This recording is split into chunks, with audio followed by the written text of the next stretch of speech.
बिस्मिल्लाहिर्रहमानिर्रहीम। सामीन, पाकिस्तान और पाकिस्तान से बाहर सुनने वालों को अरशद कुंदी का सलाम। हमारे पास दो स्टोरीज हैं। एक का ताल्लुक आईजी पंजाब की तब्दीली से है और ये तब्दीली कोई अवाम के लिए नहीं हो रही, बल्कि मरियम नवाज ने शर्त लगाई है कि जब तक इस आईजी को तब्दील नहीं किया जाता वो बाहर नहीं निकलेंगे। कितनी बड़ी स्टोरी है, इसके क्या मुहर्रिकात हैं, हम आपको बताएंगे। दूसरी स्टोरी का ताल्लुक है जो कोर कमांडर पेशावर हैं, उन्होंने मुलाकात की है सोहेल आफरीदी से। उसमें क्या बात हुई है और जो पीटीआई के जो कंफर्म ज़राए हैं हम आपको बताते हैं कि उसमें क्या क्या चीज़ें डिस्कस हुई हैं। तो पहले चलते हैं पंजाब में 23 जनवरी सन 2023 को ये जो उस्मान अनवर हैं इनको बतौर आईजी पंजाब तैनात किया जाता है। इसकी जो तैनाती है ये प्योरली ये जो मोहसिन नकवी है उनके कहने पर और पाकिस्तान की इस्टेब्लिशमेंट की आशीर्वाद से हुई है। लिहाजा अब आप कहें कि पाकिस्तान की इस्टेब्लिशमेंट का अगर कोई ब्यूरोक्रेसी में या पुलिस में कोई नुमाइंदा था तो वो अनडाउटेडली यही उस्मान अनवर साहब हैं। इन्होंने पीटीआई को कुचलने में कोई कसर उठा नहीं रखी, बिल्कुल zero tolerance against Pakistan Tehreek Insaf. जितना हो सका, जितना पंजाब पुलिस कर सकती थी उतना इस आईजी पंजाब के ज़ेर निगरानी हुआ है। और इसका ये क्रेडिट जो है ये अपनी निजी महफिलों में या प्रेस कॉन्फ्रेंसों में बड़े अच्छे अंदाज में लेता है। ये इससे घबराने वाला नहीं है। ये आईजी पंजाब को क्रेडिट ज़रूर जाता है कि जो उसने किया है वो उस पर कायम भी रहता है। लिहाजा उसने अपने बड़े घर को खुश किया। उसकी जो आगे लवाजमात हैं, अल्लाह, कानून, इंसान, हकूक़ व लिबास, उसकी बात छोड़िए। तो अब सानिया मुरीद के पास एक थ्रेट जारी होती है मरियम नवाज को कि उसे हिट किया जा सकता है। और ये जो हिटिंग है ये पंजाब पुलिस के अंदर जो उसके सिक्योरिटी वाले हैं वहाँ से हो सकती है। ये स्टोरी सबसे पहले हमने ब्रेक की थी, जिसको जो इनिशियल स्टेज पे इसको रद्द किया गया, अब कंफर्म किया जा रहा है। इसके बाद 110 के करीब जो आला पुलिस अफसरान हैं उनकी स्क्रीनिंग की गई। तमाम का तमाम जो अमला है सिक्योरिटी पे मामूर मरियम नवाज का, उसको तब्दील किया गया। इसके बाद जो उनका सिक्योरिटी ऑफिसर है मरियम, उसको तब्दील किया गया। इसके बावजूद भी मरियम नवाज अपने घर में मुकीम है और वो किसी भी जगह पर अपनी जो ऑफिशियल ड्यूटी है वो परफॉर्म करती नजर नहीं आती। इसके पीछे वजह क्या है? इसके पीछे सबसे जो बड़ी वजह है कि मरियम नवाज जो अपना ट्रस्ट है आईजी पंजाब पर वो खो बैठी है। कितनी बड़ी बात है, आईजी पंजाब पर अपना ट्रस्ट पंजाब हुकूमत खो बैठी है और वो इन्हें किसी सूरत पंजाब में मजीद नहीं रखना चाहती, जबकि इस्टेब्लिशमेंट हर हाल में अपने इस बंदे को पंजाब में कायम रखना चाहती है। और तो जो जाती उम्रा में मुलाकात होती है, लीगी ज़राए कंफर्म कर रहे हैं कि उस मीटिंग में जिसमें नवाज शरीफ मौजूद था, शहबाज शरीफ मौजूद था, मरियम मौजूद थी, वहाँ पर सबसे जो बड़ी डिस्कशन हुई है वो आर्मी चीफ की एक्सटेंशन और आईजी पंजाब की तब्दीली।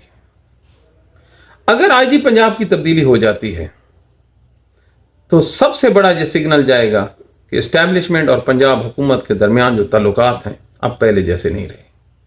और जो किसी भी सूरत आईजी पंजाब को जो इस्टेब्लिशमेंट है वो यहाँ से नहीं हटाना चाहती, क्योंकि नया अफसर आएगा तो हो सकता है ये जो सोहेल आफरीदी एजिटेशन का रुख इख्तियार कर रहा है, नया आने वाला जो आईजी है वो उसको भरपूर तरीके से टैकल ना कर सके जिस तरह इसने किया है। अब ज़रा तारीख और जो तस्वीर है इसका आप एक और एंगल मुलाजा करें जो कि बहुत ज़बरदस्त है। मौजूदा आईजी पंजाब ने बड़ी कमाल और महारत से पिछले दिनों एक प्रेस कॉन्फ्रेंस की। उस प्रेस कॉन्फ्रेंस में एक बारीक वारदात डाली गई है जिस पर किसी ने तवज्जो नहीं की। उसमें उन्होंने जो तमाम तर कत्लेआम हुआ है पंजाब में उससे इस्टेब्लिशमेंट को बिल्कुल साइड पे रख दिया है और उन्होंने लीगली इसको कहते हैं उन्होंने इकबाल जुर्म किया और वो भी क्रेडिट के ज़िम्मे में लेते हुए कि हमने जो 670 बंदे कत्ल किए हैं, कितने जी? 670। इसमें जो टीएलपी वाले हैं वो शामिल नहीं है। तो ये क्योंकि सानिया मुरीद के बाद हुआ था, तो लिहाजा इसकी भी जिम्मेदारी इसी प्रेस कॉन्फ्रेंस में आईजी पंजाब ने पंजाब पुलिस के खाते में डालते हुए उसका क्रेडिट दिया मरियम नवाज को। तो अब आप समझिए कि जो तीफी भट्ट का कत्ल है, ये अंडरवर्ल्ड का बहुत बड़ा कत्ल है। इसने पाकिस्तान में जो उनकी लिंकेज हैं उनको हिला कर रख दिया है। हद तो हद, मोहसिन बेग जैसा आदमी जो आर्मी चीफ का इंतहाई करीबी साथी है, वो गुस्से में आकर इसकी किलिंग का इल्ज़ाम लगाता है इसी आईजी पंजाब पर, और वो कहता है कि इन्होंने पैसे दे के बंदों को कत्ल करवाया है। तो पाकिस्तान में या पाकिस्तान से बाहर जो लोग हमारा ये प्रोग्राम देख रहे हैं, तो पता नहीं उनको रात को नींद कैसे आएगी कि 14 करोड़ वाले सूबे का सबसे बड़ा जो पुलिस ऑफिसर है आईजी पंजाब, उस पर एक बहुत ही क्रेडिबल आदमी मैं उसके तल्लुकात की वजह से कह रहा हूं, वो डायरेक्ट इल्ज़ाम लगा रहा है कि इसने पैसे देकर कत्ल करवाया है। एक नहीं, 2 आदमियों को, एक जावेद नाम का भी कत्ल वो जिक्र कर रहा है। इसके बावजूद पंजाब हुकूमत या आईजी पंजाब में इतनी कैपेसिटी और करेज नहीं उसके खिलाफ एफआईआर दे सकें या उसको बुला सकें। इधर ही रुकना है आपने। जबकि कानून की बालादस्ती की ये है कि उकाड़ा में नूर जहान का एक गाना सुनने वाले जो ऊंची आवाज में सुन रहे थे, मुझे अब गाने के बोल याद नहीं है, शहबाज गिल ने उस पर पूरा प्रोग्राम किया, वो जो गाना बजाया जा रहा है उसके खिलाफ एफआईआर दर्ज हो जाती है। लेकिन इतना बड़ा इल्जाम लगाने वाले पे कोई एफआईआर नहीं है। तो इसको कहते हैं डबल स्टैंडर्ड ऑफ लॉ। इधर आपको एक हदीस सुनाता हूं। मेरे प्यारे नबी हजरत मोहम्मद सल्लल्लाहु अलैहि वसल्लम की एक हदीस मुबारक है, बड़ी मशहूर, कि एक कुरैशी औरत पे इल्ज़ाम लगता है चोरी का। तो जो अहले कुरैश हैं वो कहते हैं हमारी बदनामी होगी, हमारी इस औरत को छोड़ दिया जाए। तो वो आते हैं हजूर पाक सल्लम के पास, इसको छोड़ दो। जवाब में मेरा नबी क्या कहता है, ये दरस उम्मत है। ये हदीस फिट आती है सन 2025 में। कुर्बान जाऊँ मेरे नबी के इरशादात पर कि 2025 की नज़र आ रही है। 1400 साल पहली हदीस 2025 में एक्यूरेट नज़र कि पहली कौमें इसलिए तबाह हो गई कि वो जो बड़ा आदमी को जुर्म करता था उसको छोड़ देते थे, जो छोटा करते थे उसको पकड़ लेते थे। अब मोहसिन बेग ने क्या कहा है, इतना बड़ा इल्ज़ाम जिसे हम लगाएं तो हमारी तो खैर नहीं है, आप लगाएं सुनने वाले, आपकी खैर नहीं है, लेकिन मोहसिन बेग ने लगाया है तो सत्य खैरा जिंदाबाद, रावी चैन। जबकि नूरजहान का गाना सुनने वाला एक आदमी पाकिस्तान की सलामती और कानून से खेल रहा था, वो जेल के अंदर। तो ये जो मौजूदा सूरत हाल है, अब आपको ये नज़र आ जाना चाहिए कि ये पाकिस्तान के क्या हालात हैं। आगे आप देखिए, थोड़ा सा आप आगे चलें। अब मरियम नवाज जिस खदशे का इजहार कर रहे हैं वो हम आपको इस प्रोग्राम में दबे अल्फाज में कह रहे हैं कि मरियम नवाज नहीं चाहती किसी भी सूरत कि ये उस्मान अनवर है मजीद पंजाब में कैरी करे। तो अब आपने इन्वर्टेड कामाज में नुक्तों को मिला लेना है कि इस जो डिस्ट्रस्ट है इसके पीछे वजह क्या है। टीएलपी का इनकाउंटर जो हुआ है, वो जो दीगर शूटर हुए हैं, वो पंजाब पुलिस के अगेंस्ट जो इल्ज़ामात लगे हैं वो, और जो आईजी पंजाब की मौजूदा सूरत हाल है वो, अब आपने ये चारों नुक्ते मिलाने हैं तो आपको समझ आ जाएगी कि मामलात किस करवट बैठ रहे हैं। तो तब्दीली होगी या नहीं होगी, बिल्कुल तब्दीली होगी। आईजी पंजाब को तब्दील किया जाएगा। क्यों? जब बात शरीफ खानदान के अपने घर या अपनी ज़ात पे आती है तो फिर ये बहुत ज़िद्दी हैं और ये अपनी सिक्योरिटी के बारे में कम अज़ कम, अवाम या पाकिस्तान की सिक्योरिटी हो तो कंप्रोमाइज़ ये शायद कर लें।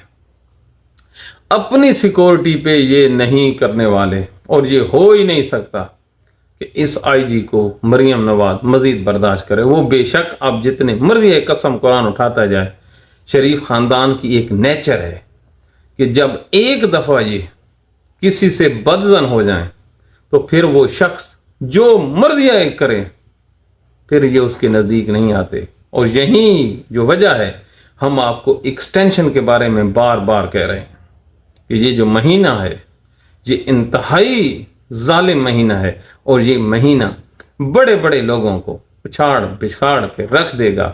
آپ ہمارے ساتھ رہیے، ہم آپ کو بتاتے رہیں گے۔ اس سے زیادہ پاکستان میں بیٹھ کے ہم آپ کو نہیں بتا سکتے کہ حالات ویسے نہیں ہیں جیسے پاکستان کا پی ٹی وی یا یہ دکھا رہا ہے اخبارات اور ٹیلی ویژن چینل جن کو کوئی نہیں دیکھتا، لیکن اصل جو سٹوری ہے وہ اس طرف ہے۔ اب آتے ہیں دوسری سٹوری کی طرف، جو سب سے بڑی سٹوری ہے۔ وہ یہ ہے کہ سہیل آفریدی نے اسٹیبلشمنٹ کو للکار کے رکھا ہے، بالکل پہلی دفعہ بغیر لگی لپٹی کے انتہا کا جو ہے نا وہ مسل دکھانے کا پروگرام جاری ہے۔ اس اثناء میں کور کمانڈر پشاور، وہ پہلے علی امین ملاقات کرتا تھا جا کے ادھر، اب کمانڈر صاحب ادھر آئے ہیں، کور کمانڈر، تو یہ ایک بہت ہی اچھی چیز ہے جسے انتہائی غلط رنگ دیا جا رہا ہے ان کی طرف۔ لوگ پوچھتے ہیں کہ ایک کور کمانڈر جو جی ایچ کیو کی اپروول کے بغیر آ ہی نہیں سکتا، اس نے کیا بات کی ہوگی، ہم آپ کو بتاتے ہیں، لیکن تاریخی طور پر میں آپ کو بتاتا ہوں کہ کسی سویلین کے پاس جا کر پاکستان میں کسی آرمی کا جانا یہ سب سے بڑی غیر معمولی خبر ہے۔ سن 1988 میں ضیاء الحق کی ہلاکت کے بعد چیف آف آرمی سٹاف بنتا ہے مرزا اسلم بیگ، اس کے بعد حکومت بنتی ہے بے نظیر بھٹو کی۔ شاید اس کے بعد پیدا ہونے والے بچوں اور نوجوانوں کو جو ہمارا پروگرام سن رہے ہیں یہ کسی کو یقین ہی نہ آئے کہ اس وقت کے آرمی چیف نے بے نظیر بھٹو کو سلوٹ کرنے سے انکار کر دیا تھا۔ کتنی بڑی میں تاریخی بات کہہ رہا ہوں۔ اور پھر دل گردہ دیکھیں اس بے نظیر کا کہ اس نے اسی آرمی چیف کو جو اسے ایکسپٹ نہیں کر رہا تھا، یہ آپ سنتے ہیں نا لوگوں سے قبولیت اور مقبولیت، یہ قبولیت کی انتہا ہے کہ بے نظیر کو قبول نہیں کیا گیا تھا، بے شک اس کے پاس مینڈیٹ تھا، پتہ نہیں پیپلز پارٹی کدھر مر گئی اور آج وہ کن بھول بھلائیوں میں گم ہے۔ اسی لیے تو پیپلز پارٹی کا پنجاب میں یا سندھ میں یا پاکستان میں گراف گرا ہے، وگرنہ پیپلز پارٹی بڑی کمال کی پارٹی تھی۔ یہ تو نئے آنے والے بچوں کو پتہ ہی نہیں ہے، وہ تو لڑی ساری زندگی اسٹیبلشمنٹ کے اگینسٹ ہے۔ اچھا پھر کیا ہوتا ہے، بے نظیر اسی اسلم بیگ کو تغمہ جمہوریت دے دیتی ہے، وہ سلوٹ نہیں کرتا، اس نے کہا تغمہ جمہوریت۔ اس کے باوجود اسی اسلم بیگ نے بے نظیر بھٹو کی حکومت گرانے کے لیے ہر وہ کام کیا جو وہ کر سکتا تھا، یعنی قبولیت بیچاری کی نہ ہوئی، اور اس کے پیچھے کس کو لائے تھے، نواز شریف۔ تو یہ جو ہمارے سننے والے ہیں نا، نواز شریف اور اسٹیبلشمنٹ کا جو پیار ہے یہ 1988 سے چل رہا ہے، 1987-88 سے آج 2025 میں بیٹھے ہیں، اور اب بھی احسان اقبال کہتا ہے کہ اس کو مزید 5-10 سال مل جاتے تو یہ مہاتیر محمد سے بھی بڑا لیڈر ہونا تھا۔ یہ کوئی ایسی پٹیشن دائر کریں اسلام آباد ہائی کورٹ میں یا لاہور ہائی کورٹ میں کہ نواز شریف کی عمر بڑھائیں۔ خدا کی قسم اگر یہ کام پاکستانی ججوں کو دیا ہوتا نا کہ نواز شریف کی عمر بڑھانی ہے تو انہوں نے اس کو ایکسٹینشن دے ہی دینی تھی۔ اب وہ ویسے ہی اپنے دماغ سے اور ویسے ہی فارغ ہے فزیکلی۔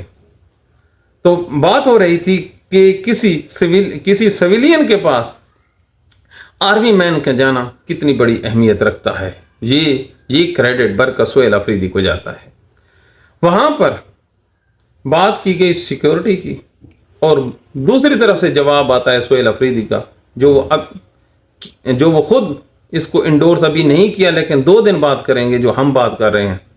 سہیل آفریدی نے مدعا یہ اٹھایا کہ جب تک میری عمران خان سے بات نہیں ہو جاتی میں کسی پالیسی میٹنگ میں شرکت نہیں کروں گا۔ دوسری طرف کہا گیا کہ آپ ایسا کریں، معاملات چلتے رہتے ہیں، آپ یہ جو ہاش رویہ ہے، یہ جو سخت رویہ ہے، آپ اس پہ نظر ثانی کریں۔